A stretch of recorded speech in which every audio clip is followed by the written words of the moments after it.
Welcome to Dial News special debate. Sugali Preethi అనే case మీకు గుర్తుందా? అసలు మర్చిపోయారా అంటూ ఆవేశంతో ఊగిపోయాడు ఆనాడు ప్రతిపక్షంలో ఉన్నటువంటి పవన్ కళ్యాణ్.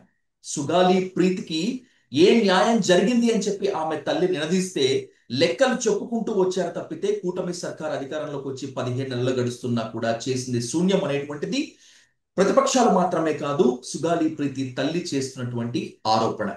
అసలు సుగాలి ప్రీతికు న్యాయం జరుగుతుందా లేదా అనేటువంటిది ఒక పెద్ద ఇష్యూ అయితే, రాజకీయ పార్టీలు సుగాలి ప్రీతి ఇష్యూని పొలిటికల్ గా వాడుకుంటున్నాయా అనేటువంటిది కూడా మరొక ఆరోపణ. ఇది అంశంపై ఇన్ డీటెయిల్ గా ఇన్ డెప్త్ గా డిస్కస్ చేద్దాం. Let's invite YCP official spokesperson doctor N Nagamalleeswari garu అంటూ the dial news hot seat with Vijay Sadhu. Ma'am నమస్తే. నమస్తే.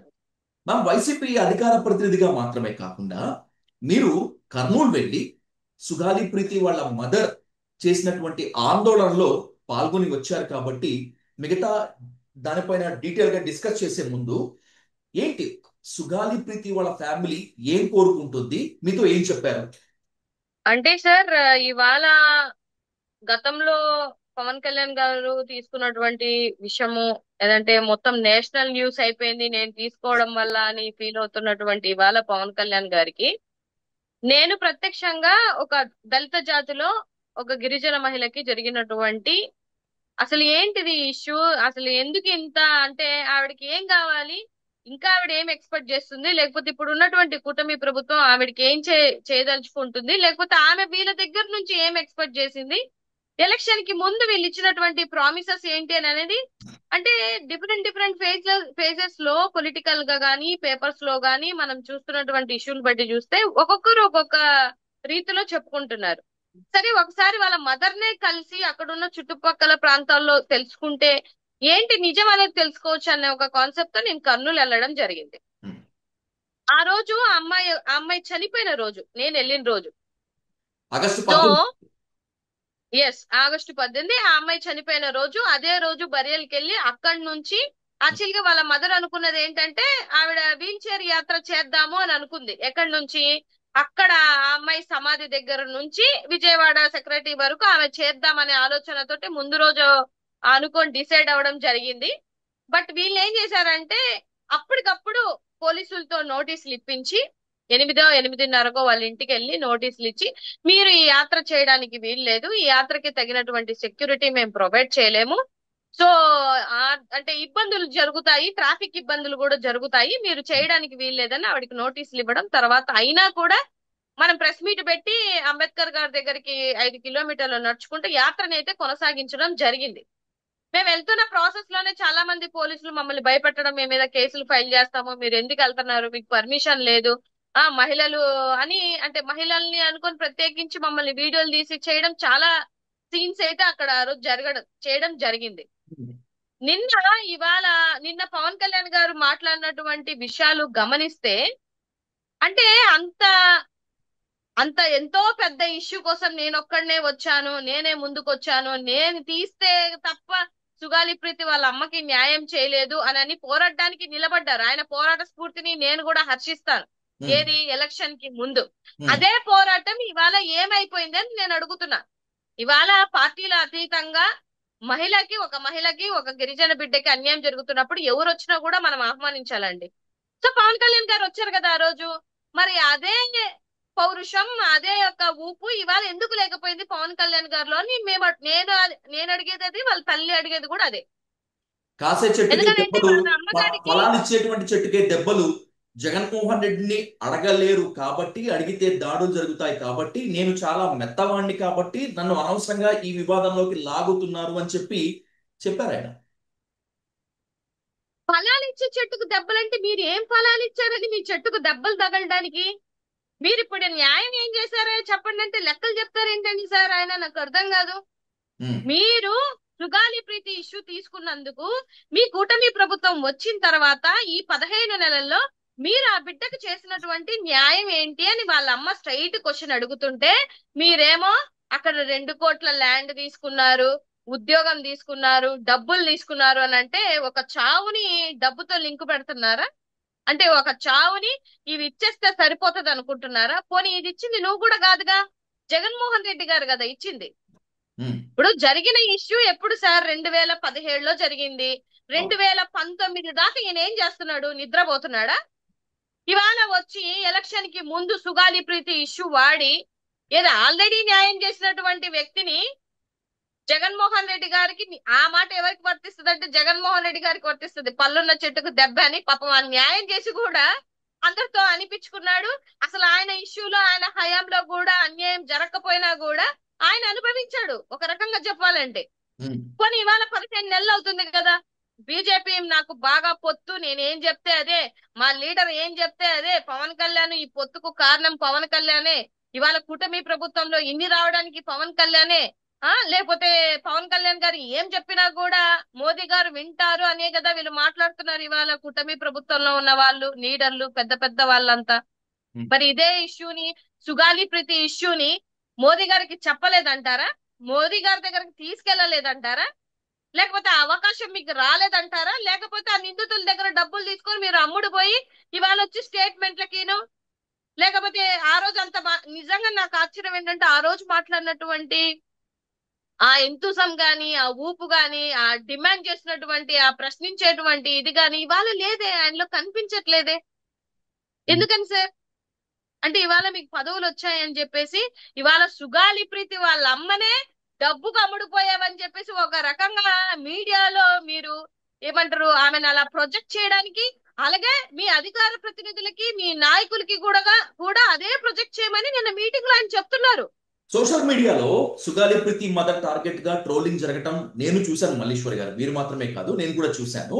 అయినప్పటికీ కూడా ఒక రాజకీయ దురుద్దేశాలు లేకుండా పొలిటికల్ గా మిమ్మల్ని బ్యాక్ఆన్ చేయడానికి కాదు, కానీ I last you one question. Sugali Preethi mother ని, ఫ్యామిలీని వైసీపీ వెనకుండి కూటమి సర్కార్ మీదకు ఎగదోస్తోందా? అందులో భాగంగానేనా మీరు వెళ్ళి ఆమెకు సంఘీభావం చెప్పడం, ఆమెకు మద్దతు చెప్పడం? నేను వెళ్ళింది మా దళిత సంఘాల నుంచి, నేను దళిత సంఘాల మహిళా చైర్మన్ గా మేము వెళ్ళడం జరిగింది ఆ రోజు. ఉమ్, కూటమి ప్రభుత్వం అని అంటే ఇప్పుడు ఇవాళ వైఎస్ఆర్ సిపి అని అంటే వైఎస్ఆర్ సిపి అసలు నా పాయింట్ ఒకటండి, జరిగింది ఎవరి హయాంలో? 2017లో. ఉమ్, డే ఫస్ట్ నుంచి జగన్మోహన్ రెడ్డి గారు ఆ తల్లికి, ఆ ఇష్యూకి అండగా ఉన్నారు. అది జనాలు గమనించాలి. లేకపోతే ఈ పచ్చ మీడియాలో చూపించిన వాళ్ళందరూ, చూస్తున్న వాళ్ళు కూడా ఆలోచించాల్సినటువంటి విషయం ఏంటంటే అసలు న్యాయం చేసిందే జగన్మోహన్ రెడ్డి గారు, ఉమ్, సిబిఐకి అప్పచెప్పిందే జగన్మోహన్ రెడ్డి గారు. వాళ్ళ సొంత తల్లిదండ్రులు వేసుకున్నటువంటి రెట్టిని కూడా మీరు సిబిఐతో మళ్ళీ రిట్ వేయించి దీనికి వనరులు లేవు అని క్యాన్సిల్ చేయించింది మీరు. ఈ కూటమి ప్రభుత్వం వచ్చాక జరిగినటువంటి ఇష్యూ అది. ఉమ్. నిజంగా ఇవాళ అక్కడి వరకు వెళ్ళింది, సెంట్రల్ వరకు వెళ్ళలేదు అని అంటే మీరు చెప్తే వెళ్తది కదా. మీరు చెప్తే చాలా ఎంతసేపు పని అండి? ఒక నిమిషం పని కదా. ఉమ్. మీరు ఎందుకు చెప్పలేకపోతున్నారు? దేనికి చెప్పలేకపోతున్నారు? ఆయన చాలా క్లియర్ గా చెప్పారు సార్. పవన్ కళ్యాణ్ గారు ఒక విషయం ఏం చెప్పారంటే, అప్పటి ప్రభుత్వం ఏదైతే ఉందో ఇష్యూ జరగానే నిందితులను లేకపోతే సాక్ష్యాల్ని తారుమారు చేశారు అని చెప్పారు. నిజమే, టీడీపీ హయాంలో జరిగినటువంటి ఈ హత్య అప్పుడు ఉన్నటువంటి నాయకులు తారుమారు చేశారు. వాళ్ళు టీడీపీ వాళ్ళు చేశారని ఆయన ఓపెన్ గా చెప్తున్నారు. అది మనం గమనించుకోవట్లేదు. పాపం ఆయన ఓపెన్ గా నిజంగానే బయట చెప్పేశాడు. నిజం ఏంటంటే 2017లో ఉన్నటువంటి ప్రభుత్వం తారుమారు చేసింది అన్న విషయం. ప్రభుత్వం ప్రభుత్వం ఇప్పుడు తారుమారు మనం ఏం చేసిందని ప్రభుత్వం తారుమారు చేసిందని చెప్పలేదులే, కానీ డిఎన్ఏ శాంపిల్స్ తారుమారు అయ్యాయి, నిందితులు ఆ, ఆ, తప్పించుకున్నారనేటువంటి మాట మాత్రం అన్నారు. సార్ మరి అది ప్రభుత్వం చేసిందనే కదా సార్. తారుమారు చేసిందంటే ఎవరు తారుమారు చేస్తారు? ఉమ్, ఇప్పుడు ఒక నిందితుడిని పట్టుకున్న తర్వాత ఎవరికన్నా పక్క పార్టీ వాళ్ళకి, ప్రతిపక్షంలో ఉన్న వాళ్ళకి తారుమారు చేయడానికి అవుతుందా? ఉమ్, ఎవరు తారుమారు చేశారంటే వాళ్ళే తారుమారు చేశారు. అదే కదా ఆయన కూడా చెప్తున్నారు. 2017లో ఏ ప్రభుత్వం ఉందో ఆ ప్రభుత్వం డిఎన్ఏనే ఏకంగా ఉమ్. డిఎన్ఏని తారుమారు చేసేసే స్థాయికి ఎదిగినటువంటి ప్రభుత్వం ఎవరిదనేది ఇవాళ రాష్ట్ర ప్రజలు గమనించుకోవాలి. సో మీరు ఇవాళ చంద్రబాబు ఆమె ప్రభుత్వాన్ని క్లియర్ గా తన నిలదీయకుండా బిడ్డ, జగన్మోహన్ రెడ్డి మీద కావాలని చెప్పి విరుచుకుపడుతున్నారు పవన్ కళ్యాణ్ అనేటువంటిది మీ straight comment. Sorry sir, Chandrababu Naidu గారిని నిలదీయకుండా, అంటే 2017 నుంచి 19 వరకు ఉన్నటువంటి టీడీపీ గవర్నమెంట్ నిలదీయకుండా ల్యాండ్ జాబ్ ఇచ్చి మేము ఉన్నామని చెప్పి ఆదుకున్న జగన్మోహన్ రెడ్డి నిలదీస్తున్నారు పవన్ కళ్యాణ్ అనేటువంటిది మీ స్ట్రైట్ క్వశ్చన్, మీ స్ట్రైట్ ఆరోపణ, అంతేనా? ఇప్పుడు ఆయన క్వశ్చన్ లో పారదర్శకత ఉండింటే ఆయన ఒక genuine concern, genuine person, genuine reason లేవనెత్తుకున్నాడు అనే ఆయనకి ఏమన్నా రాజకీయంగా ఏమంటారు కదా మూలాలు కొన్ని ఏమన్నా ఉండుంటే ఇవాళ 2017లో జరిగినటువంటి ఒక ఇష్యూని 2019 వరకు అంటే 2 ఇయర్స్ వరకు తమరు నిద్రపోయి ఆ ఇష్యూని మళ్ళీ నీ అవసరానికి లేకపోతే నీ రాజకీయ లబ్ధుల కోసం నువ్వు ఆ ఇష్యూని తీసుకొని వచ్చి న్యాయం చేసినటువంటి మనిషి మీదే తిరిగి పోరాటం చేసే విధంగా చేసి ఆవిడకేమో మనం కూటమి ప్రభుత్వంలోకి రాగానే ఫస్ట్ కేసు మీద అదే దర్యాప్తు చేస్తానమ్మా అని చెప్పి ఆ తల్లికి ప్రామిస్ చేసి 15 నెలలు అవుతున్నా కూడా 12 సార్లు 13 సార్లు ఆవిడ అపాయింట్మెంట్ కూడా ఇవ్వకుండా ఆవిడ మొహం కూడా చూడకుండా ఇవాళ మీకు ఏ నైతిక విలువలు ఉన్నాయని సుగాలి ప్రీతి కోసం మాట్లాడే హక్కు పవన్ కళ్యాణ్ కి ఉంది అని నేను అడుగుతున్నాను సార్. ఇది నా స్ట్రైట్ క్వశ్చన్. ఇప్పుడు ఏమైనా కావచ్చు, సుగాలి ప్రీతి నిందితులకు కఠినంగా శిక్ష పడాల్సిందే అని నేను త్రికరణ శుద్ధిగా కోరుకుంటున్నాడు అని చెప్పాడు Pawan Kalyan. And by the same way తన ఎమ్మెల్యేలతో మంత్రులతో మాట్లాడుతూ రాబోయేటువంటి రోజుల్లో అసెంబ్లీలో కూడా ఈ అంశంపై లేవనెత్తాల్సినటువంటి అంశం ఉందని కూడా చెప్పారు పవన్ కళ్యాణ్. నమ్మరా ఇప్పుడు పవన్ కళ్యాణ్ ని? మళ్ళీ అదే ఆరోపణలు చేస్తుంటారా సార్? ఇంకా స్టిల్ ఇప్పుడు నమ్మకము మీకు నాకు కాదు, సుగాలి ప్రీతి వాళ్ళ అమ్మకు ఉండాలి. ఎందుకంటే పోరాడుతుంది ఆవిడ. ఆవిడకేం నమ్మకం లేదు. ఈయన చెప్పినటువంటి కళ్ళబొల్లి కబుర్లు ఇవాళ ఆమె కర్మ ఎట్లుందంటే వాళ్ళ బిడ్డ కోసం ఆమె పోరాడుతుంటే తిరిగి ఆవిడ మీద నిందలేస్తూ నువ్వు డబ్బులు ఇంత తీసుకున్నావు, నీకు ఇన్ని కోట్లు వచ్చాయి, నీకు ఉద్యోగాలు ఏంటిది? ఆవిడకి 2013లో ఆవిడకి ఉద్యోగం వచ్చింది. ఆవిడ కష్టపడి ఆవిడ సంపాదించుకున్న ఉద్యోగం కూడా ఈయన ఖాతాలో వేసుకుంటున్నాడు. జగన్మోహన్ రెడ్డి గారు ఇచ్చినటువంటి ఏవైతే ఈ ల్యాండ్ గాని లేకపోతే ఉద్యోగాలు గాని డబ్బులు గాని అవన్నీ కూడా ఈయన ఖాతాలోనే వేసేసుకుంటున్నాడు. ఎక్కడున్నాయి సార్ నైతిక విలువలు? నాకు తెలియక అడుగుతాను పవన్ కళ్యాణ్ గారికి. మీరు అన్నట్టుగా చెగోవీర అన్నది మీరే, సుగాలి ప్రీతి అన్నది మీరే, 30,000 మంది మహిళలు తప్పిపోయారు అన్నది మీరే, లేకపోతే సనాతన ధర్మం అంటుంది మీరే.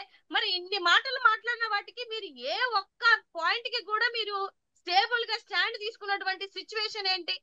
ఇప్పుడు కల్తీ లడ్డు జరిగిందని చెప్పేసి ఆ రోజు మెట్లు కడిగారు కదా. మరి ఇవాళ సుగాలి ప్రీతి విషయంలో జరిగినటువంటి కల్తీ కోసం మీరు మెట్లు కడగగలుగుతారా?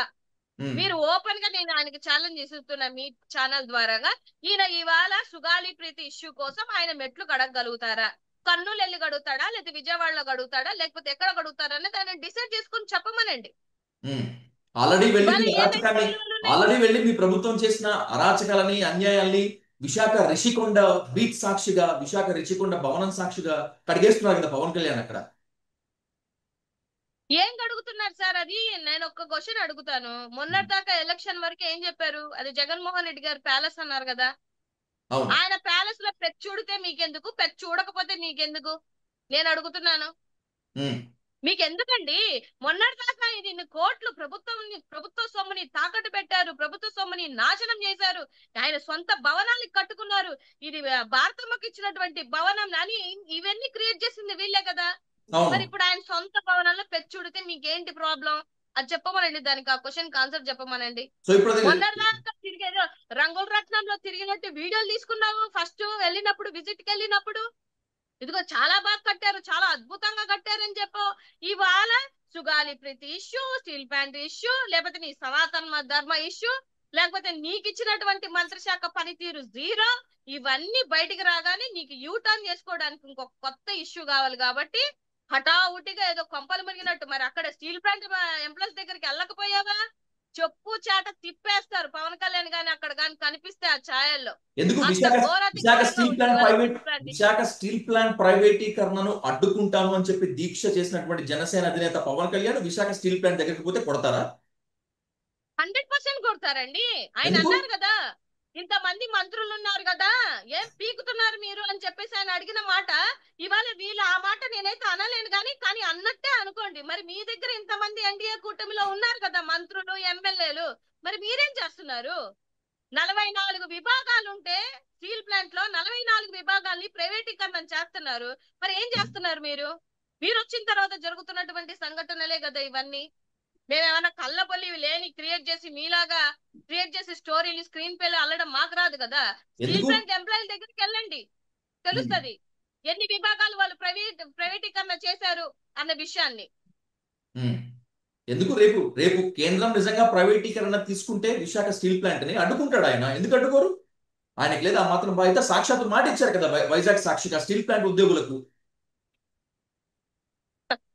సార్ 15 నెలలకే వీళ్ళేంటి, వీళ్ళ యాటిట్యూడ్స్ ఏంటి, ఆ ఉమ్. వీళ్ళు ప్రజల కోసం వచ్చారా, పదవుల కోసం వచ్చారా, వీళ్ళు రాసుకున్న రెడ్ బుక్ రాజ్యాంగంలో ఉన్నటువంటి కక్షపూరితంగా వీళ్ళు ఇవాళ ప్రజల్ని, ప్రజల సమస్యలని వాడుకొని రాజకీయ లబ్ధుల కోసం ఇవాళ పీఠాలు ఎక్కిన తర్వాత ఏ ఒక్క దానికైనా వీళ్ళు న్యాయం చేయగలిగినటువంటి పరిస్థితిలో ఉన్నారా సార్? ఇవాళ హోంమంత్రి గాని, లేకపోతే లోకేష్ బాబు గారు గాని, చంద్రబాబు నాయుడు గారు గాని, ఇప్పుడు డిప్యూటీ సీఎం గారు గాని ఇచ్చినటువంటి పథకాల కోసం గాని, ఆడబిడ్డల మీద జరుగుతున్న అన్యాయాల కోసం గాని, మీరు చెప్పిన కల్లపల్లి పథకాల కోసం ఒక్క రోజైనా ఒక్క పోరాటం అన్న మీరు ఏమీ చేయకుండా 15 నెలల తర్వాత ఈ మధ్య లేడు ఆయన. 1.5 year నుంచి ఆయన లేడు. నిన్నొచ్చాడు.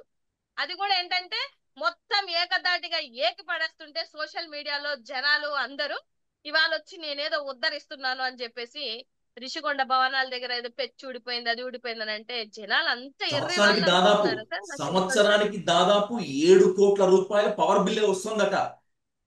మీ అధినేత జగన్మోహన్ రెడ్డి చేసినటువంటి నిర్మాణానికి మీ పార్టీ చేసినటువంటి దానికి సంవత్సరానికి 7 కోట్ల రూపాయల కరెంట్ బిల్లే వస్తుంటే ఎట్లా అని చెప్పి అడుగుతున్నారు ఆయన. ఆయన అంత ఆ స్థాయిలో ఆవేదన అదే వ్యక్తం చేస్తున్నారు ఆయన. సార్, 7 కోట్ల బిల్లు గవర్నమెంట్ కడుతుందా, జగన్మోహన్ రెడ్డి గారు కడుతున్నారా? ప్రజెంట్ అయితే గవర్నమెంటే కట్టాలి కదా. అది ఎందుకు కడుతున్నారు? అది జగన్మోహన్ రెడ్డి ప్రాపర్టీ అయినప్పుడు మీరు ఎందుకు కడుతున్నారు? ఉమ్. ఇవే కదా మీరు కల్లబొల్లి మాటలన్నీ ఆ రోజు జనాలకి చెప్పారు. ఎలక్షన్ ముందు అన్ని అబద్ధాలు ఆడారు కదా. అరే అసలు అమరావతిలో ఇప్పటికే వేల వేల ఎకరాలు లాక్కున్నారు, లక్షల కోట్లు ఖర్చు పెడుతున్నారు. అసలు కింద ఏమంటారు, ఒక బేస్మెంటే వేయలేదు. మీరు ఇన్ని సంవత్సరాల నుంచి అమరావతి అమరావతి అని చెప్పుకుంటున్నారు.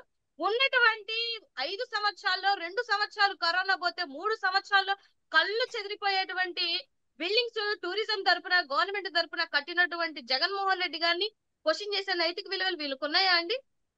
ఉన్నాయా? మీరు చెప్పండి. ఉమ్. మీరే అబ్బా అద్భుతంగా కట్టారని అన్నాడు చంద్రబాబు నాయుడు గారు. మీరేమో రంగుల రాట్లను తిరిగినట్టు అన్ని ఫోటోలు పెట్టుకొని వీడియోలు తీసుకున్నారు.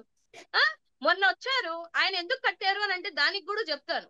ఉమ్. G20 సదస్సు మనకి మొన్న వైజాగ్ లో అంటే లాస్ట్ ప్రభుత్వంలో ఉన్నప్పుడు వైజాగ్ లో చేశారు.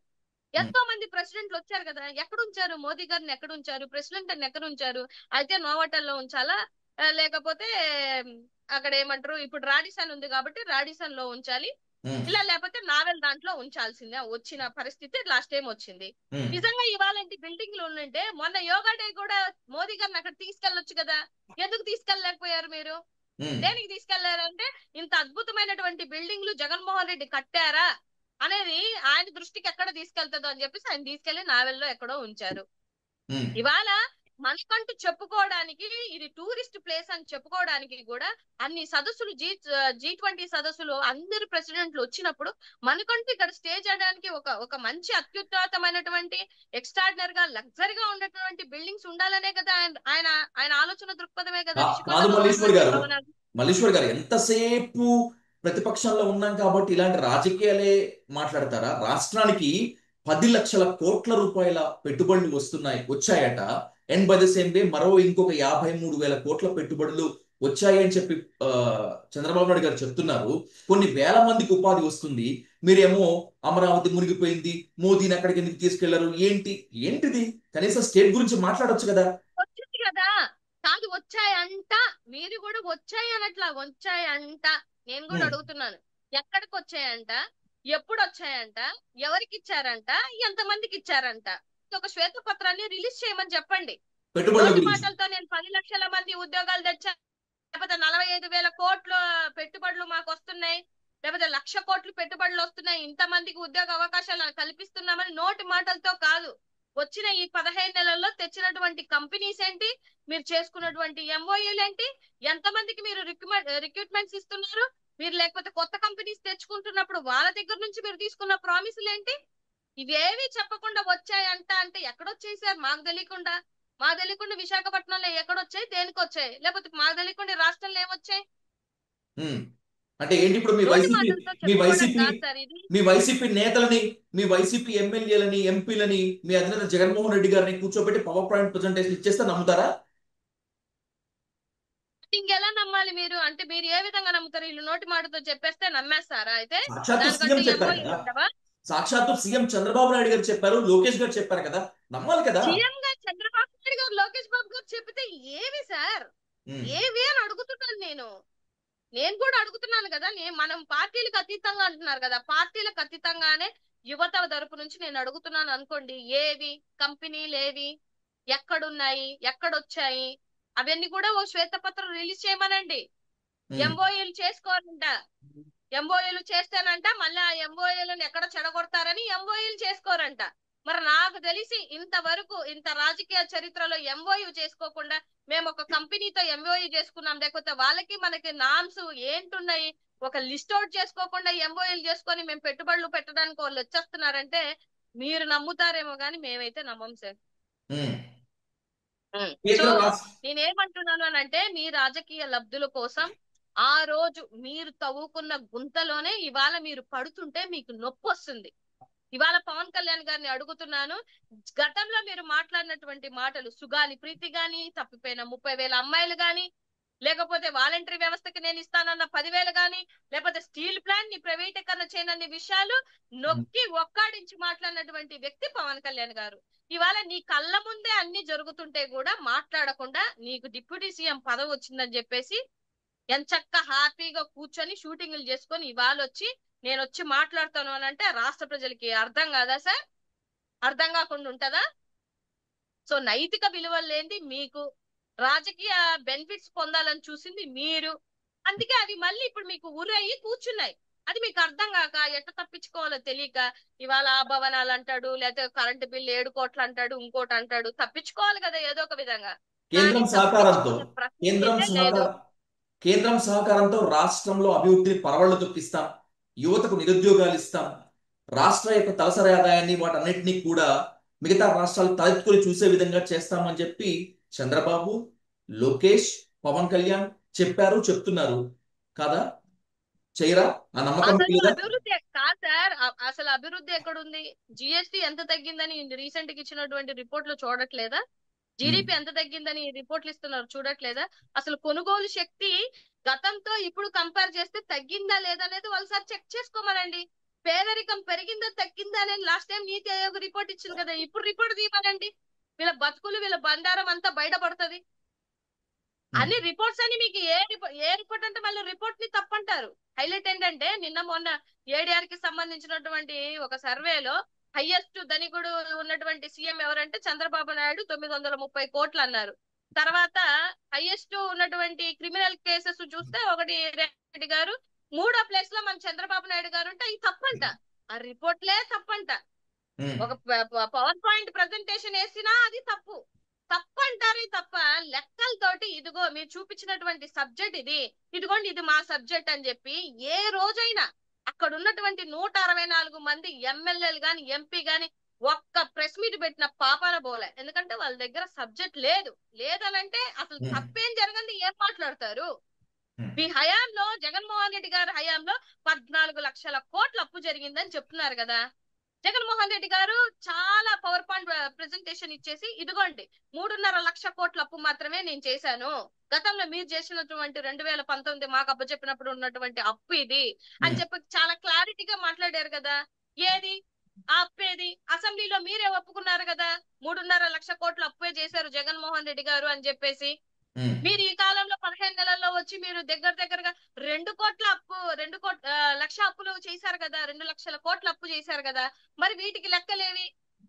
ఇవి ఉమ్, అడిగితే వాళ్ళు సమాధానం చెప్పరు, చెప్పలేరు కూడా. ఉమ్, ఎందుకంటే జనాలకి మీ పదవుల కోసం కళ్ళబొల్లి అబద్ధాలు చెప్పి వాళ్ళు భయం భ్రాంతులకి గురి చేసి ఇవాళ మీరు పీఠాలెక్కి ఇప్పుడు మీరు ఆటలు ఆడుతుంటే జనాలు ఏం మర్చిపోతారు అనుకుంటే జనాలు మర్చిపో, గూగుల్ మర్చిపో, మీరు మాట్లాడినటువంటి వీడియోలు మర్చిపో, మీ ఉమ్, వీడియోలు మాట్లాడి మళ్ళీ మీ వీడియోలు పెట్టి ట్రోల్ చేస్తున్నారంటే అది మీ కర్మ, అది మీ చేతగానితనం, అది మీరు చేయలేనటువంటి ప్రభుత్వం అని జనాలకి చాలా చాలా క్లియర్ గా అర్థమైపోయింది సార్. ఈ 4 సంవత్సరాలు కూడా రాబో సంవత్సరంలో వీళ్ళు ఏ ఏ సమస్యలు అయితే లేవనైతే ఆ రోజు మాట్లాడారో ఆ సమస్యలకి న్యాయం చేయమనండి చాలు. మేము ఇంకేం కోరుకోవట్లేదు. వాళ్ళంత పోరాడారు కదా, అదే పోరాటం ఈ 4 సంవత్సరాల్లో మీ పదవి నుండి మీరు ఏమాత్రం పోరాడతారో మేము కూడా వెయిట్ చేస్తాం. డెఫినెట్ గా సుగాలి ప్రీతి ఇష్యూ మాత్రం అయితే వదిలే సమస్య లేదు. ఆ తల్లికైతే న్యాయం జరగాలి. మా తరపు నుంచి, పార్టీ తరపు నుంచి, మా మహిళల తరపు నుంచి, అందరి తరపు నుంచి, ఈవెన్ జనసేన పవన్ కళ్యాణ్ గారు అన్నారు కదా ఎలాగైనా ఆ నిందితులకి శిక్ష పడాలని, ఆయనతో పాటు కూడా మేము కూడా ప్రయాణం చేస్తాం. డెఫినెట్ గా ఆ బిడ్డకు న్యాయం జరిగేటువంటి పరిస్థితులు కల్పించాల్సినటువంటి బాధ్యత కూడా పవన్ కళ్యాణ్ గారిదని చెప్తున్నాను. రైట్ మల్లీశ్వరి గారు, నిజమే, రాజకీయాలకు అతీతంగా బాధితురాలికి న్యాయం జరగాలి. బాధిత కుటుంబానికి ఖచ్చితంగా న్యాయం జరిగి తీరాల్సిందే. ఆ కుటుంబానికి అంటే సుగాలి ప్రీతి కుటుంబానికి న్యాయం జరగాల్సినటువంటి క్రమంలో ఒకవేళ జరగకపోతే పార్టీలకు అతీతంగా, కుల మతాలకు అతీతంగా అందరం ఒక్కతాటిపైకి రావాల్సిన అవసరం ఉంది. మీరు ఆల్రెడీ వచ్చి వాళ్లకు సంఘీభావం ప్రకటించి నేనున్నాను చెప్పి ఒక మద్దతు ప్రకటించారు. రాబోయేటువంటి రోజుల్లో కూడా ముందు అలాగే ఉంటారని మనస్ఫూర్తిగా కోరుకుంటూ thank you so much for participating in the debate. Thank you so much Malleswari garu. Thank you.